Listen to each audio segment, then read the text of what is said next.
ಶಿವನು ರುದ್ರಾಕ್ಷಿ ಹಾಕುವಂತ. ರುದ್ರಾಕ್ಷಿ ಹಾಕೋದ್ರೆ ಪರಿಣಾಮ ಏನೋ? ಶಿವ ರುದ್ರಾಕ್ಷಿ ಹಾಕಿದ್ದಾನೆ. ಶಿವ ರುದ್ರಾಕ್ಷಿ ಯಾಕೆ ಹಾಕೊಂತಾನೆ ಅಂತ. ಇದು ರುದ್ರಾಕ್ಷಿ ಏನಾಗುತ್ತೆ ಅಂತ ಹೇಳಿದ್ರೆ ಒಂಥರ ಆಂಟಿನೋ ಆಗಿ ಕೆಲಸ ಮಾಡ್ತಿರ್ತದೆ. ಆಂಟಿನೋ ಅಂದ್ರೆ ಗೊತ್ತಲ್ಲ, ಇವಾಗೆಲ್ಲ ಏರಿಯಲ್ ಅಂತೀವಿ, ಇನ್ನೇನೋ ಏನು ಇವಾಗೆಲ್ಲ ಅವೆಲ್ಲ ಹೋಗ್ಬಿಟ್ಟಾವೆ. ಏನೋ ಇವಾಗೆಲ್ಲ ವೈಫೈ ಏನೋ ಬಂದಾವೆ ನೋಡಲ್ಲ. ಹಾಂ, 4 ಗೆರೆ ಹೇಳ್ತಾರೆ ನೋಡಿ.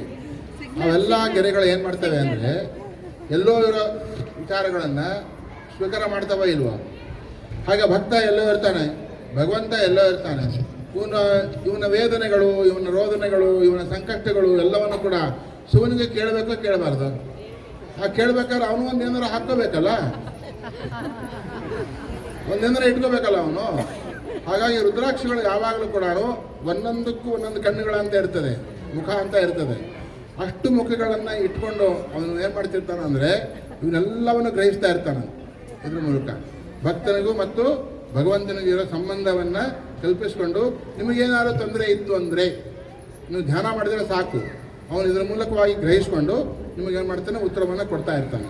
ಹಾಂ, ಅರ್ಥ ಆಯ್ತಾ? ರುದ್ರಾಕ್ಷಿ ಹಾಕೊಂತಾನೆ ಅಂತ. ಯಾಕೆ ಹೆಚ್ಚು ಹೆಚ್ಚು ರುದ್ರಾಕ್ಷಿ ಹಾಕೊಂತಾನೆ? ಬಹಳಷ್ಟು ಜನರಿದ್ದಾರೆ. ಜಂಬುದ್ವೀಪ ನವಖಂಡ ಪೃಥ್ವಿಯೊಳಗೆ ಕೇಳಿರನ್ನ ಎರಡಾಳಿನ ಭಾಷೆಯ, ಕೆಲವನೆಂಬ ಭಾಷೆ ಭಕ್ತನದು, ಕೊಲವನೆಂಬ ಭಾಷೆ ದೇವನದು. ಸದ್ಭಕ್ತಿಯ ಕೂರ ಹಿಡಿದು ಸದ್ಭಕ್ತರು ಗೆದ್ದರು ಕಾರಣ ತುಳಸಿಂಹದೇವ ಅಂತ. ಹಾಗಾಗಿ ಬ್ರಹ್ಮಾಂಡದಲ್ಲಿ ಇರ್ತಕ್ಕಂಥ ಎಲ್ಲ ಜೀವರಾಶಿಗಳ ಆರ್ತನಾದವನ್ನು ಕೇಳಬೇಕಲ್ಲ ಅವನು. ಕೇಳಬೇಕಾದ್ರೆ ಸುಮ್ಮನೆ ಕೇಳೋಕ್ಕಾಗಲ್ಲಲ್ಲ.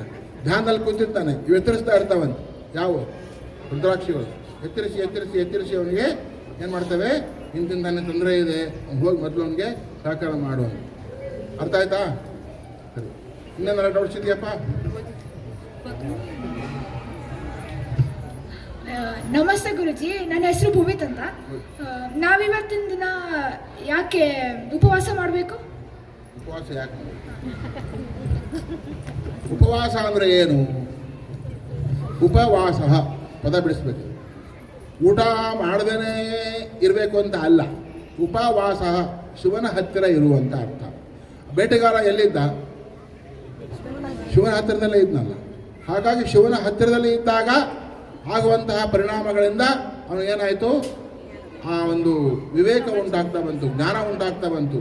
ಆ ದೃಷ್ಟಿಯಿಂದ ಶಿವನ ಒಂದಿಗೆ ಇರುವಂತಹದ್ದೇ ಉಪವಾಸ ಎನ್ನುವಂತಹದ್ದು ಅರ್ಥ. ಯಾಕೆ ಹಸುವೆಯಿಂದ ಕೂಡಿರಬೇಕು ಅಂತ ಹೇಳಿದರೆ, ಹೆಚ್ಚು ಹಸುವೆಯಿಂದ ಕೂಡಿದಾಗ ಶಿವನ ಸ್ಮರಣೆ ಮಾಡಲಿಕ್ಕೆ ಹೆಚ್ಚು ಸಾಧ್ಯವಾಗುತ್ತೆ ಅಂತ. ಯಾಕೆ ಅವನು ಏನು ಮಾಡಿದ್ದ ಅಂತ ಹೇಳಿದರೆ, ಹಗಲು ಎಲ್ಲ ಊಟ, ರಾತ್ರಿ ಎಲ್ಲ ಊಟ, ಕಾಡಿನಲ್ಲಿ ಸಂಚಾರ ಮಾಡಿದ್ದ, ಉಪವಾಸ ಇದ್ನಲ್ಲ. ಒಂದು ಅರ್ಥಾತ್ ಊಟ ಇದ್ದನೂ ಇದ್ದ, ದೇವರ ಹತ್ರನೂ ಇದ್ದ. ಹಾಗಾಗಿ ಆ ರೀತಿಯಾಗಿ ಇದ್ದಾಗ ದೇಹದ ಭಾವನೆಗಳೆಲ್ಲವೂ ಕೂಡ ದೂರವಾಗಿ, ಯಾವ ದೇಹದ ಭಾವನೆಗಳು? ನಮ್ಮ ದೇಹದ ಒಳಗೆ ಇರುವಂತಹ ವ್ಯಾಕುಲದ ಭಾವನೆಗಳು ದೂರವಾಗಿ ಭಗವಂತನೊಂದಿಗೇ ಇರಬೇಕು ಎನ್ನುವಂತಹ ರೀತಿ ಇದ್ದಾಗ ವ್ರತ ಅಂತ ಕರಿತೇವೆ ನಾವು. ಏನೋ ವ್ರತಗಳನ್ನು ಮಾಡೋದು ಅಂತ ಕರಿತೇವೆ. ಆ ವ್ರತಗಳನ್ನು ಮಾಡುವಾಗ ಉಪವಾಸಾದಿಗಳನ್ನು ಆಚರಣೆಯನ್ನು ಮಾಡಿ ಭಗವಂತನೊಂದಿಗೆ ಇರುವಂತಹ ನಿಯಮವೇ ಉಪವಾಸ ಅಂತ. ಅರ್ಥ ಆಯ್ತಾ? ನಮಸ್ತೆ ಗುರೂಜಿ, ನನ್ನ ಹೆಸರು ಆದಿತ್ಯ. ನನಗೆ ನನ್ನ ಪ್ರಶ್ನೆ, ಓಂ ಅಂದರೆ ಏನು?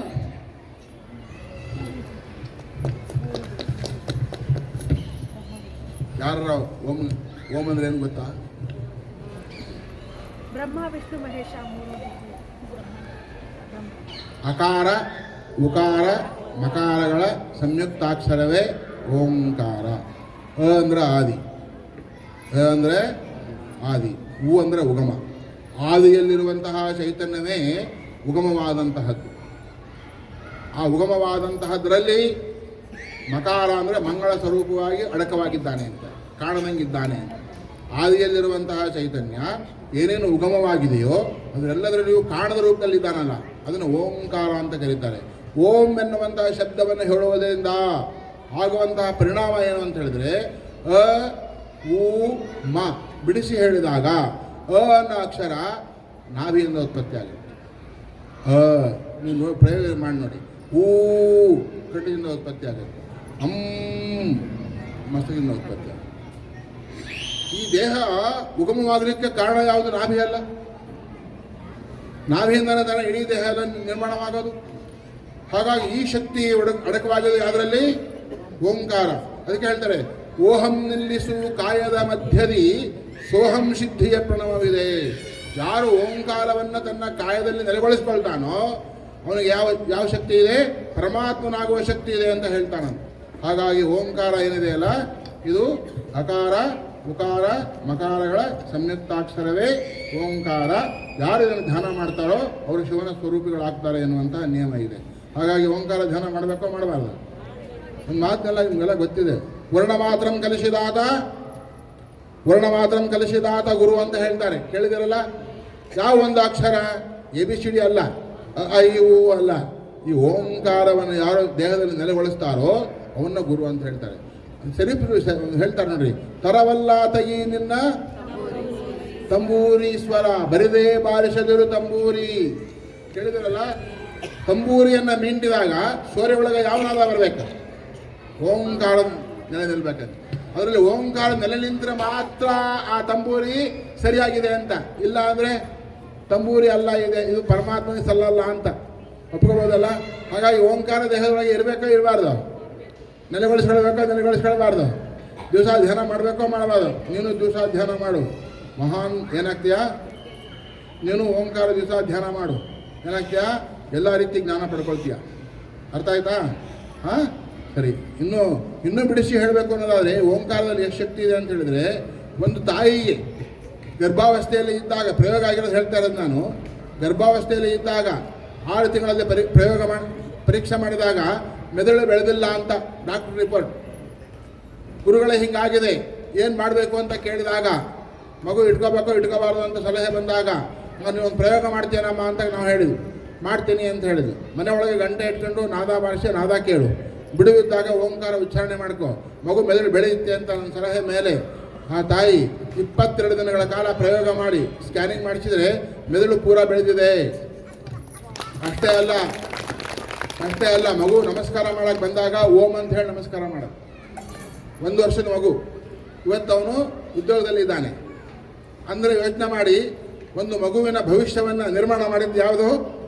ಓಂಕಾರ. ದೇಹದ ತಾಯಿಯ ಗರ್ಭಾವಸ್ಥೆಯಲ್ಲಿರುವಂತಹ ಆ ಮಗುವಿನ ಪರಿಪೂರ್ಣವಾದ ಬೆಳವಣಿಗೆಯನ್ನು ಮಾಡಲಿಕ್ಕೂ ಸಾಧನ ಆಗೋದು ಯಾವುದು ಅಂದರೆ ಅದು ಓಂಕಾರ. ಅದಕ್ಕೆ ಆ ಶಕ್ತಿ ಇದೆ. ಅರ್ಥ ಆಯ್ತಾ? ಇನ್ನು ಬೇಕಾದ ಹೆಸರು ಹೇಳ್ತೀನಿ. ಐಸಾಮೇಗೌಡರು ಅಂತ ಹಾಸನದಲ್ಲಿದ್ದಾರೆ. ಅವ್ರ ಮಗಳು ಅನಿತಾ ಅಂತ, ಅವ್ರ ಮೊದಲನೇ ಮಗು. 13 ವರ್ಷ ಮಕ್ಕಳಾಗಿರಲ್ಲ ಆ ತಾಯಿಗೆ. ಆಗ ಈ ಥರ ಸನ್ನಿವೇಶ ಬಂದಾಗ ಅವ್ರಿಗೆ ಸಲಹೆ ಕೊಟ್ಟಿದ್ದಕ್ಕೆ ಇವತ್ತು ಆ ಮಗ ಇಂಜಿನಿಯರಾಗಿ ಕೆಲಸ ಮಾಡ್ತಾ ಇದ್ದಾರೆ. ಇಲ್ಲ ಅಂದರೆ ಏನಾಗ್ತಿತ್ತು, ಆ ಮಗು ನಾಶ ಆಗೋಗ್ತಿತ್ತಲ್ಲ. ಆ ಓಂಕಾರದ ಪ್ರಯೋಗ ಕೆಲಸವನ್ನು ಮಾಡಿದೆ. ಹಾಗಾಗಿ ಓಂಕಾರ ಹೇಳಬೇಕಲ್ವ? ಹಾಂ, ಬಸವಣ್ಣನ ಎಷ್ಟು ಚೆನ್ನಾಗಿ ಹೇಳ್ತಾರೆ ನೋಡಿ. ಎನ್ನ ಕಾಯವ ದಂಡಿಗೆ ಮಾಡಯ್ಯ, ಶಿರವ ಸೋರೆಯ ಮಾಡಯ್ಯ, ನರಗಳ ಕಡ್ಡಿಯ ಮಾಡಯ್ಯ, ಬೆರಳನ ಕಡ್ಡಿಯ ಮಾಡಯ್ಯ, ನರಗಳ ತಂತಿಯ ಮಾಡಯ್ಯ, ಭಕ್ತಿ ಸರಾಗವ ಹಾಡಯ್ಯ, ಉದರೋತ್ಯ ಬಾರದು ಕುಡಲ ಸಂಗಮ ದೇವನ. ತಂಬೂರಿಯಾಗಿ ಯಾಕೆ ಮಾಡ್ಕೋಬೇಕು ಅಂತ ಹೇಳ್ತಾರೆ? ತಂಬೂರಿ ಮಿಂಟಾಗ ಯಾವ ನಾದ ಬರ್ತದೆ? ಅದು ಓಂಕಾರ. ಅವನ ಮುಂದೆ ಎಲ್ಲ ಹಾಡುಗಳು ತಾನಾಗಿ ಹಾಕ್ತವೆ. ಹಾಗಾಗಿ ಓಂಕಾರ ಅವಶ್ಯವಾಗಿ ಬೇಕು. ಅರ್ಥ ಆಯ್ತಾ? ಯಾರಪ್ಪ ನೀನು? ಗುಡ್. ನೆಕ್ಸ್ಟ್. ನಮಸ್ತೆ ಗುರುಜಿ, ನನ್ನ ಹೆಸರು ಮೇಧಾಂಶು. ನನ್ನ ಪ್ರಶ್ನೆ, ನಾವು ಮಹಾಶಿವರಾತ್ರಿಯಲ್ಲಿ ಲಿಂಗ ಪೂಜೆ ಯಾಕೆ ಮಾಡಬೇಕು? ಈಗಾಗಲೇ ಉತ್ತರ ಹೇಳಿದ್ದೇವೆ. ಲಿಂಗ ಪೂಜೆನೇ ಮಾಡಬೇಕು ಅಂತ ಯಾಕೆ ಅಂತ. ಲಿಂಗದಲ್ಲಿ ಏನಿರ್ತದೆ? ಪಾಸಿಟಿವ್ ಮತ್ತು ನೆಗೆಟಿವ್ ಇರುವಂತಹ ವ್ಯವಸ್ಥೆಗಳನ್ನು, ನೆಗೆಟಿವ್ ವ್ಯವಸ್ಥೆ ನಾಶ ಮಾಡಿ ಪಾಸಿಟಿವ್ ವ್ಯವಸ್ಥೆಯನ್ನು ನಿರ್ಮಾಣ ಮಾಡುತ್ತೆ. ಅದಕ್ಕೆ ಲಿಂಗದಲ್ಲಿ ಸ್ಥಾಪನೆ ಮಾಡುವಾಗ ಒಂದು ಪಾಣಿ, ಇನ್ನೊಂದು ಪೀಠ ಅಂತ ಹೇಳ್ತಾರೆ. ಆ ಪೀಠದ 2 ಕಲೆಗಳ ಸಂಯೋಜನೆ ಆದಾಗ ಶಿವಶಕ್ತಿಗಳ ಸಂಯೋಜನೆಯಾಗಿ ಜಗತ್ತಿಗೆ ಶಕ್ತಿಯನ್ನು ಧಾರೆ ಏರಿತಾ ಇರ್ತಲ್ಲ. ಹಾಗಾಗಿ ಈ ಶಿವ ಯಾರು? ಲಿಂಗವಾಗಿದ್ದರೆ ಪಾಣಿ ಬಟ್ಟೆ ಇರ್ತದಲ್ಲ, ಅದು ಶಕ್ತಿಯಾಗಿ ಕೆಲಸ ಮಾಡ್ತಾ ಇರ್ತದೆ ಅಂತ ಅರ್ಥ. ಆ ದೃಷ್ಟಿಯಿಂದ ಲಿಂಗ ಪೂಜೆಯನ್ನು ಮಾಡೋದ್ರಿಂದ ಏನಾಗ್ತದೆ? ಎಲ್ಲ ಕಷ್ಟಗಳು ದೂರವಾಗ್ತವೆ. ಮೆಮೊರಿ ಜಾಸ್ತಿ ಆಗುತ್ತೆ. ಏನಾಗುತ್ತೆ? ಮೆಮೊರಿ ಜಾಸ್ತಿ ಆಗುತ್ತೆ ಲಿಂಗ ಪೂಜೆಯನ್ನು ಮಾಡೋದ್ರಿಂದ. ಅದು ಇನ್ನೂ ಕೆಲವು ಕ್ರಮ ಇದ್ದಾವೆ. ಅದು ಲಿಂಗ ಪೂಜೆ ಮಾಡುವಾಗ ಇನ್ನೂ ಕೆಲವು ಕ್ರಮ ಇದ್ದಾವೆ. ಆ ಕ್ರಮಗಳನ್ನು ಅನುಸರಿಸಿಕೊಂಡಷ್ಟು ಹೆಚ್ಚು ಪ್ರತಿಫಲವನ್ನು, ಅದನ್ನು ಆರೋಹಣ ಅವರೋಹಣ ಕ್ರಮದಲ್ಲಿ ಜಪ ಮಾಡಬೇಕು ಅಂತ ನಿಯಮ ಇದ್ದಾವೆ. ಅವೆಲ್ಲ ಅನುಸರಿಸಿಕೊಂಡಷ್ಟು ಅವನೇನಾಗ್ತಾನೆ ಅಂತ ಹೇಳಿದ್ರೆ ಲಿಂಗದೊಂದಿಗೆ ಬೆರೆತು ಯಾಕೆ ಅಂತ ಹೇಳಿದ್ರೆ ಈ ಲಿಂಗ ಎಷ್ಟು ದೊಡ್ಡದು ಇಷ್ಟೇ ಅಲ್ವಾ? ಬ್ರಹ್ಮಾಂಡ ಎಷ್ಟು ದೊಡ್ಡದು? ಅಗಾಧ ಅಲ್ವಾ? ವೃಕ್ಷ ಎಷ್ಟು ದೊಡ್ಡದು? ಅಗಾಧ ಅಲ್ವಾ? ಅದ್ರ ಬೀಜ, ಆಲದ ಮರದ ಬೀಜ ಎಷ್ಟು ಸಣ್ಣದು. ಹಾಗಾಗಿ ಪಿಂಡವ ಧರಿಸಿ ಬ್ರಹ್ಮಾಂಡವನ್ನೊಳಗೊಂಡ ಪಿಂಡ ಬ್ರಹ್ಮಾಂಡ ಪರಿಪೂರ್ಣ ನೆನೆಸಿದ ಅಖಂಡ ಗುರುವೇ ಕೃಪೆಯಾಗು ಎನ್ನುವಂತಹ ಮಾತನ್ನು ಹೇಳ್ತಾರೆ. ಆ ದೃಷ್ಟಿಯಿಂದ ಲಿಂಗದೊಳಗೆ ಯಾರಿದ್ದಾರೆ? ಜೀವಾತ್ಮ ಇದ್ದಾನೆ. ಲಿಂಗದೊಳಗೆ ಯಾರಿದ್ದಾನೆ? ಪರಮಾತ್ಮ ಇದ್ದಾನೆ. ಆ ಜೀವಾತ್ಮ ಪರಮಾತ್ಮ ಸಂಬಂಧವನ್ನು ಯಾರು ಮಾಡ್ತಾರೆ? ಲಿಂಗ ಉಂಟು ಮಾಡುತ್ತೆ. ಹಾಗಾಗಿ ಲಿಂಗ ಪೂಜೆಯನ್ನು ಶಿವರಾತ್ರಿ ದಿವಸ ಅಲ್ಲ, ದಿವಸನ ಮಾಡಬೇಕು. ಕೊನೆ ಪಕ್ಷಕ್ಕೆ ಶಿವರಾತ್ರಿನಲ್ಲಾರು ಮಾಡುವಂತ.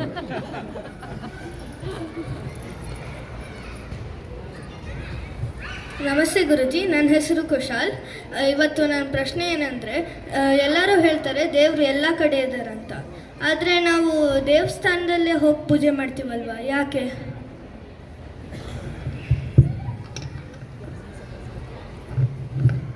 ಈಗ ಏನಾಗ್ತದೆ ಅಂತ ಹೇಳಿದ್ರೆ, ದೇವಸ್ಥಾನಕ್ಕೆ ಯಾಕೆ ಹೋಗಬೇಕು? ಬೇರೆ ಕಡೆಗೆ ಎಲ್ಲ ಕಡೆಗೂ ದೇವ್ರು ಇದ್ದಾನಲ್ಲ. ಆ ಎಲ್ಲ ಕಡೆಗೂ ದೇವ್ರು ಇದ್ದಾನ ಅಂತ ತಿಳ್ಕೊಳ್ಬೇಕು ಅನ್ನೋದಾದರೆ ದೇವಾಲಯಕ್ಕೆ. ಉದಾಹರಣೆ ಕೊಡ್ತೀನಿ. ಈಗ ನೀನು ಓದ್ತೀಯಲ್ಲಪ್ಪ, ಓದ್ತೀಯ ಇಲ್ವೋ? ಶಾಲೆಗೆ ಯಾಕೆ ಹೋಗ್ತೀಯ? ಅಕ್ಷರ ಬುಕ್ನಲ್ಲಿ ಇದಾವಲ್ಲ, ಇದಾವೆ ಇಲ್ವೋ? ಆಮೇಲೆ ಯಾವ ಪುಸ್ತಕ ತಗೊಂಡ್ರು, ಯಾವ ಏನು ತಗೊಂಡ್ರು, ನೀನು ಮೊಬೈಲ್ ತಗೊಂಡ್ರು ಕೂಡ ಎಲ್ಲ ಅಕ್ಷರಗಳು ಕಾಣ್ತವೆ. ಶಾಲೆಗೆ ಯಾಕೆ ಹೋಗ್ತೀವಿ? ಶಾಲೆ ಎನ್ನುವಂತಹದ್ದು ಒಂದು ಸಂಸ್ಕಾರವನ್ನು ಕೊಡುವಂತಹದ್ದು.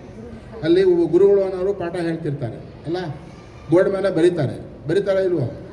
ಅದೇ ರೀತಿಯಾಗಿ ಅವರು ತಪ್ಪು ಉಚ್ಚಾರಣೆ ಮಾಡಿದರೆ ಏನು ಮಾಡ್ತಾರೆ? ತಿತ್ತಾರೆ. ತಪ್ಪು ಬರೆದಿದ್ರೆ ಸರಿ ಮಾಡೋ ಅಂತ ಹೇಳ್ತಾರೆ. ಸರಿ ಮಾಡೋ ಅಂತ ಹೇಳ್ತಾರೆ ಇಲ್ವೋ?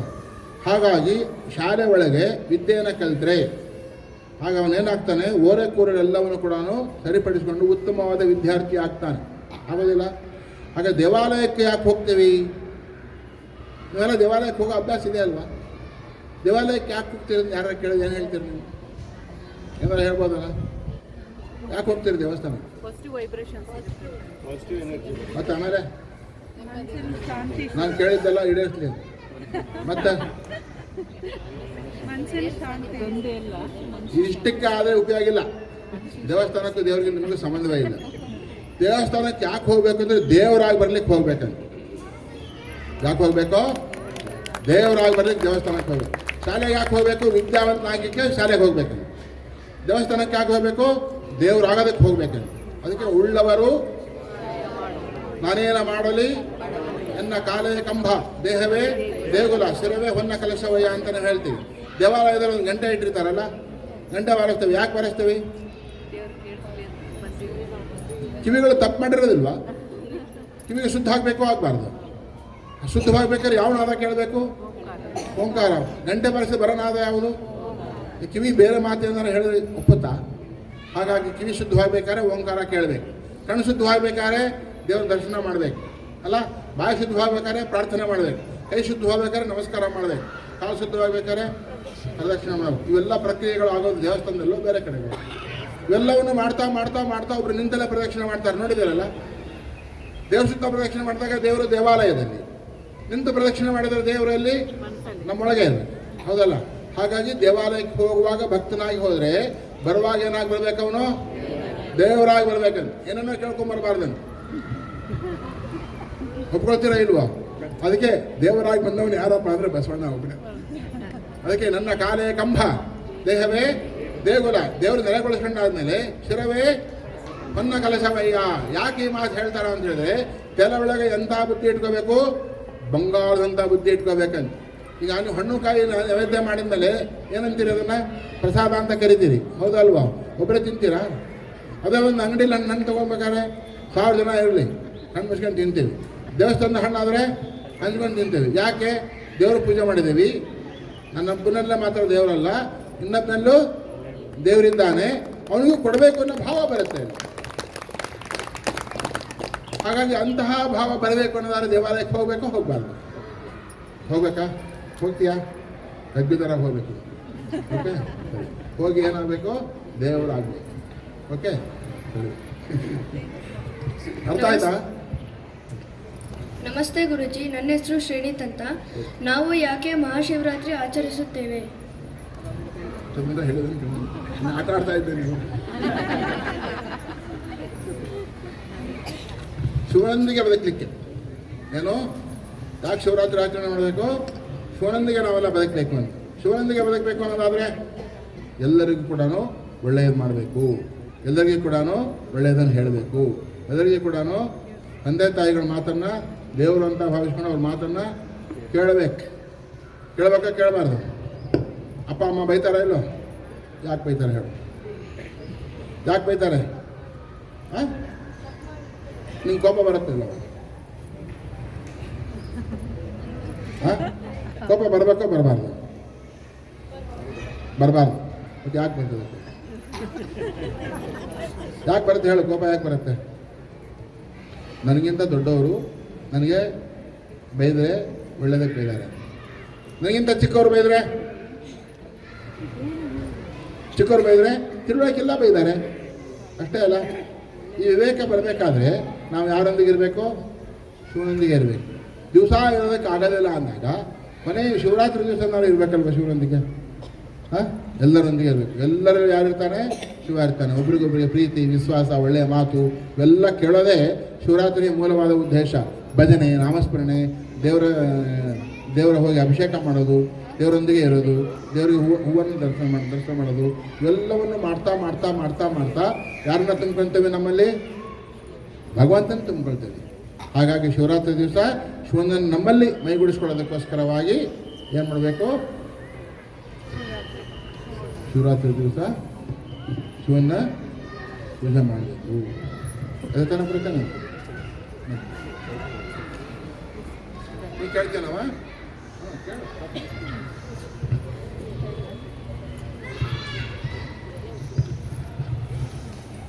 ನನ್ನ ಹೆಸರು ನಿತ್ಯ. ಶಿವನ್ನೇ ಯಾಕೆ ಸ್ಮರಿಸಬೇಕು ಮಹಾಶಿವರಾತ್ರಿ ದಿನ? ಬೇರೆ ದೇವರನ್ನ ಶಿವಯಾಗಿರೋ ರಾತ್ರಿ ಅಮ್ಮ ವೈಕುಂಠ ಏಕಾದಶಿ ಅಂತ ಇದೆ, ವಿಷ್ಣು ಧ್ಯಾನ ಮಾಡ್ತೀವಿ. ಆಮೇಲೆ ಗಣಪತಿಯ ಪೂಜೆ ಯಾರು ಧ್ಯಾನ ಮಾಡ್ತೀವಿ? ಗೊತ್ತಾಯ್ತು, ಆದರೆ ಪಾರ್ವತಿ ಬೇರೆ ದೇವ್ರನ್ನೆಲ್ಲ ಸ್ಮರಿಸ್ಬೋದಲ್ಲ? ಪಾರ್ವತಿ, ಗಣೇಶ ಅವ್ರನ್ನೆಲ್ಲ ಮಾಡ್ಬೋದು. ಅವ್ರ ಪರಿವಾರ, ಅವರು ಯಾರ ಪರಿವಾರ? ಶಿವನ ಪರಿವಾರ. ಹಾಗಾಗಿ ಅವರೆಲ್ಲರನ್ನು ಪೂಜೆ ಮಾಡೋದು ತಪ್ಪೇನಿಲ್ಲ. ಆದರೆ ಇವರೆಲ್ಲರೂ ಯಾರನ್ನು ಪೂಜೆ ಮಾಡಬೇಕು? ಅವರೆಲ್ಲರೂ ಶಿವನ ಪೂಜೆ ಮಾಡ್ತಿದ್ದಾಗ ನಾವ್ಯಾಕೆ ಬೇರೆ ಪೂಜೆ ಮಾಡಕ್ಕೆ ಹೋಗ್ಬೇಕು? ಪಾರ್ವತಿ, ಗಣೇಶ ಅವರೆಲ್ಲರೂ ಕೂಡ ಯಾರನ್ನು ಪೂಜೆ ಮಾಡಕ್ಕೆ ಹೋಗ್ತಾರೆ? ಇವಾಗ ಶಿವನ ಪೂಜೆ ಮಾಡಕ್ಕೆ ಹೋಗಿ ಶಿವನೇ ಲಿಂಗ ಪೂಜೆ ಮಾಡಕ್ಕೆ ಹೋಗ್ತಾನಂತ. ಶಿವನ ಏನು ಮಾಡ್ತಾನೆ? ಲಿಂಗ ಪೂಜೆ ಮಾಡಕ್ಕೆ ಹೋಗ್ತಾನಂತ. ಹಾಗಾಗಿ ಆ ಶಿವನ ಪೂಜೆ ಮಾಡುವಂತಹ ಯಾರನ್ನು? ಶಿವನನ್ನ ಎಲ್ಲರೂ ಪೂಜೆ ಮಾಡೋದ್ರಿಂದ ನಾವು ಕೂಡ ಶಿವನನ್ನೇ ಪೂಜೆ ಮಾಡಬೇಕು. ಯಾವಾಗ? ಶಿವರಾತ್ರಿ. ಸಾಕಾ? ಮತ್ತೆ ಯಾರಾದರೂ ಪ್ರಶ್ನೆ ಇದೆಯಾ? 6 ಗಂಟೆ ಆಯ್ತು. ಶ್ರೀಗಳು ನಮ್ಮ ಆಲ್ಪೈನ್ ಮಕ್ಕಳ ಕುತೂಹಲಕಾರಿ ಪ್ರಶ್ನೆಗಳಿಗೆ ಉತ್ತರಿಸಿದ್ದಕ್ಕೆ ತುಂಬ ಧನ್ಯವಾದಗಳು.